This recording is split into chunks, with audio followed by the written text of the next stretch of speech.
Era o tempo da velha república, da política café com leite. Mineiros e paulistas se revezavam no poder. Influenciados pelos positivistas, jovens oficiais das Forças Armadas contestaram o poder das oligarquias. Contra a vontade deles, Arthur Bernardes ganhou as eleições. Havia suspeita de fraude nas urnas. O relacionamento entre exército e governo ia de mal a pior. O presidente Epitácio Pessoa mandou prender o Marechal Hermes da Fonseca, presidente do Clube Militar. Os tenentes se rebelaram e deram início à história dos 18 do Forte. 5 de julho de 1922. Termina o tempo de conspirar. É hora de agir. A revolta tenentista está em curso. Jovens oficiais do Exército querem impedir a posse do presidente eleito Arthur Bernardes. Os homens do Forte de Copacabana contam com a adesão de outras unidades no Rio de Janeiro e Mato Grosso. Mas o tão esperado apoio não vem. Apenas o Forte do Vigia, alunos da escola militar e um pequeno pelotão participam da revolta e são rapidamente derrotados pelas forças legalistas. Restam pouco mais de 300 homens no Forte de Copacabana. Sob fogo cerrado, vindo de mar e terra, eles resistem. 357 anos antes da revolta tenentista, uma outra batalha foi travada nesse mesmo local. Em 1565, Estácio de Sá expulsou da Baía da Guanabara os franceses que haviam tomado posse dessas terras, que eles queriam transformar na França Antártica. Dilatar a fé e o império era o lema da coroa portuguesa. Batizadas com nomes de santos, as fortalezas começaram a ser construídas ao longo do litoral carioca. São José, Santa Cruz, São João, São Luís. Com a transferência da capital para o Rio de Janeiro, em 1763, era preciso reforçar as defesas da cidade e a ponta da praia de Copacabana era um local estratégico, com vista perfeita para a entrada da Bahia. Construir uma fortificação aqui tornou-se um desafio que superou os reis de Portugal, os imperadores brasileiros e 5 presidentes da República.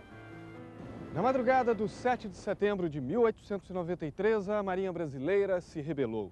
Novas eleições exigiam os revoltosos, comandados pelo almirante Custódio de Melo. O Marechal Floriano Peixoto, que havia acabado de assumir a presidência, ordenou que as baterias dos fortes abrissem fogo contra os navios, que responderam com os poderosos canhões dos encouraçados Aquidauã, Javari e 7 de setembro. A revolta da Armada durou 6 meses e só foi sufocada com a ajuda de navios de guerra da Inglaterra, França e Portugal.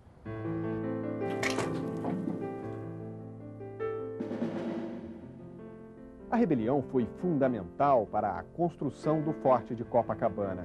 Era necessário reforçar as defesas do Rio de Janeiro, equiparar as forças de terra com as armas dos modernos navios adquiridos para derrotar os revoltosos. Uma nova rebelião de uma marinha bem aparelhada poderia não ser tão facilmente sufocada. Em 1908, quando Afonso Pena era presidente da República e Hermes da Fonseca, ministro da Guerra, iniciou-se a obra. A igrejinha de Nossa Senhora de Copacabana foi demolida para dar lugar ao forte. Mais de 2.000 homens trabalharam na construção. O armamento foi fabricado pela Casa Krupp, famosa pela precisão e poder de fogo de seus canhões. As armas alemãs chegaram ao Brasil em mais de 6.000 caixas. 2 torres de canhões 75mm, uma cúpula de canhões 190mm e os respeitados canhões 305mm.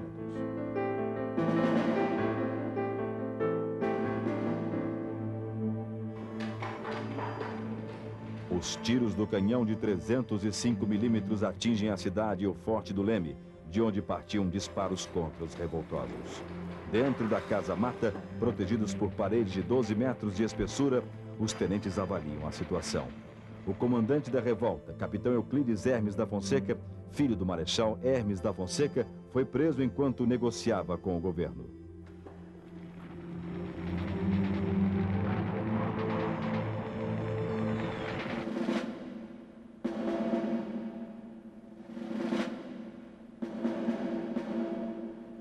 Forte de Copacabana era a mais poderosa fortaleza de toda a América do Sul, numa época em que a aviação apenas engatinhava e a Blitzkrieg, a guerra relâmpago dos alemães, ainda ia ser inventada.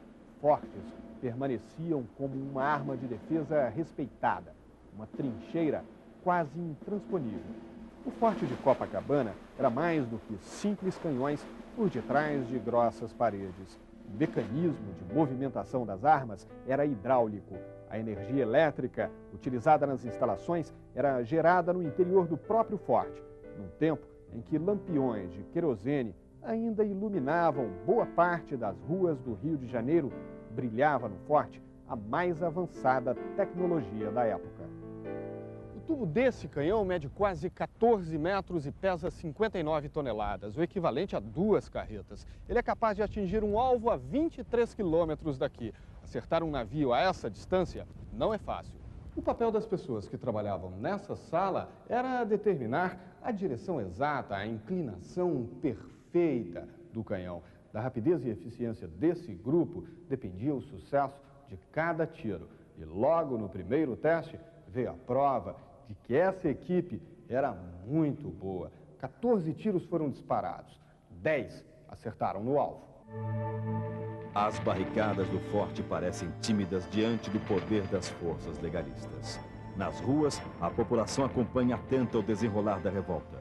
Com o capitão Hermes da Fonseca preso, o tenente Siqueira Campos assume o comando. Ele sabe que a causa está perdida e avisa: as portas estão abertas para quem quiser abandonar o forte. Apenas 29 homens permanecem. A bandeira brasileira é retalhada e dividida entre eles.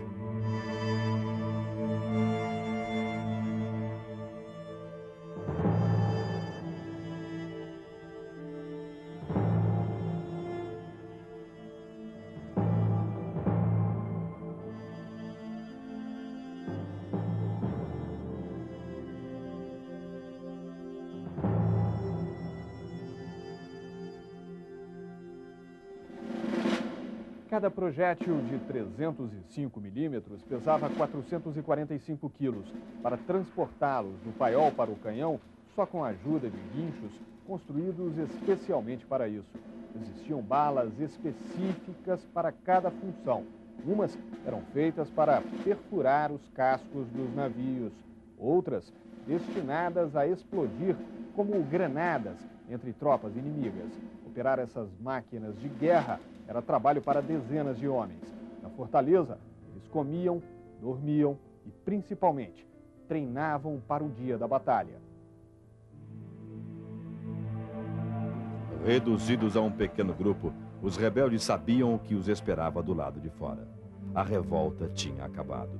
Tem início uma marcha para a morte em direção ao Palácio do Catete. Na saída do forte, eles recebem a adesão de um civil, o engenheiro Otávio Correia. O combate final acontece na praia de Copacabana, onde estão 4.000 homens leais ao governo.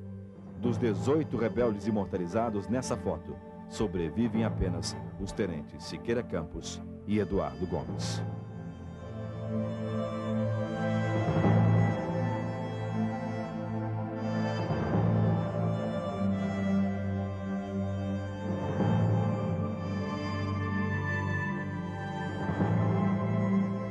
A revolta tenentista marcou a história do Forte de Copacabana. Os 114 mil metros quadrados ocupados pela fortificação, na ponta da praia mais conhecida do país, são hoje uma enorme sala de aula ao ar livre.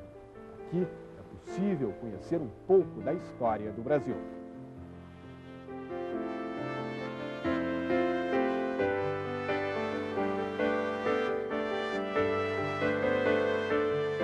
O museu propicia aos visitantes uma viagem ao passado.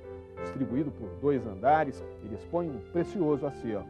Cada painel conta um pouco da participação das Forças Armadas na construção de um país e de uma identidade nacional. No descobrimento, as primeiras bandeiras que alargaram as fronteiras do Brasil. Na Guerra do Paraguai, as campanhas da FEB, a Força Expedicionária Brasileira. O Museu Histórico do Exército é um espaço que resgata a memória de um povo que acostumou-se a esquecer.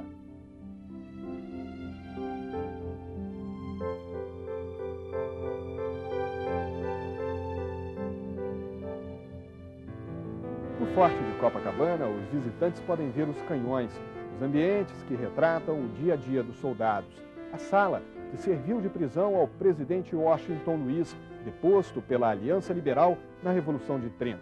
Mas se a história não o conquistar, deixe-se seduzir pelo azul do mar, pela vista da praia ou por um magnífico horizonte.